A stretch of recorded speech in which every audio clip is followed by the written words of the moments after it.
Today we're about to dive into a part of the Wild Encyclopedia that is, well, it's pretty strange and absolutely fascinating. We're going to explore law and ethics in a place you'd probably never expect to find them. And I promise you, what you're about to hear will completely change how you see the animal kingdom. Just think about that for a second. A society with hard and fast rules, public trials, and the ultimate penalty for anyone who steps out of line. It sounds pretty human, doesn't it? But just hold that thought. Because nope, this isn't some story from ancient human history. This is happening right now, probably right above your head. We're talking about the incredibly complex world of crows. And this really gets to the heart of our whole explainer today. We're so used to thinking that animals just act on instinct, right? But what if it's more than that? What if some animals have their own systems of justice, maybe even their own courts and judges? Okay, so let's get right into it. Our first case study is the surprisingly sophisticated and pretty severe legal system of the crows. See, in the crow world, justice isn't some abstract idea.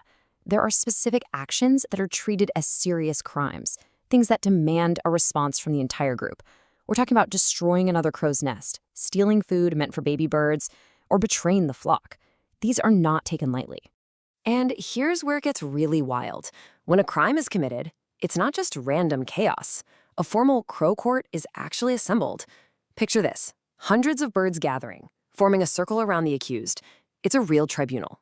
And you can actually see the process unfold. First, there's the crime itself. Then comes the trial, and the air just erupts with cawing that sounds an awful lot like arguments and deliberations. And finally, the group as a whole reaches a verdict.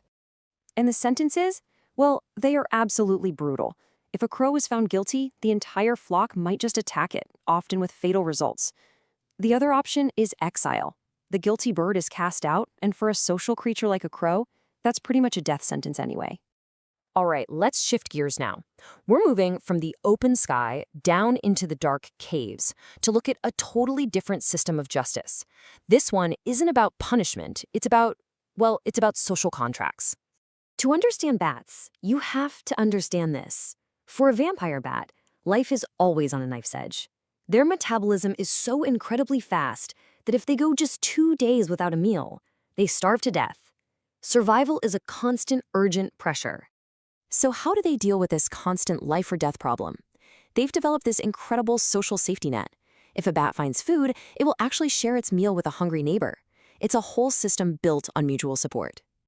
But what happens if a bat gets selfish? What if it just refuses to share? Well, that's where their amazing memory kicks in. They remember. The selfish bat gets put on a sort of social blacklist, and the next time that bat is starving, nobody helps. It all boils down to one simple but incredibly powerful, unwritten rule. Your survival depends on helping others survive. It is the law of reciprocity, and it is strictly enforced. Okay, our final case, and honestly, this one might just blow your mind. It completely flips our most common idea about nature on its head, that whole concept of the law of the jungle. I mean, just look at the difference here. On one side, you have our human idea of the jungle, where the strong take whatever they want. But then you have the reality for African wild dogs, where the law is the complete opposite. Just take this in. After a successful hunt, who gets to eat first?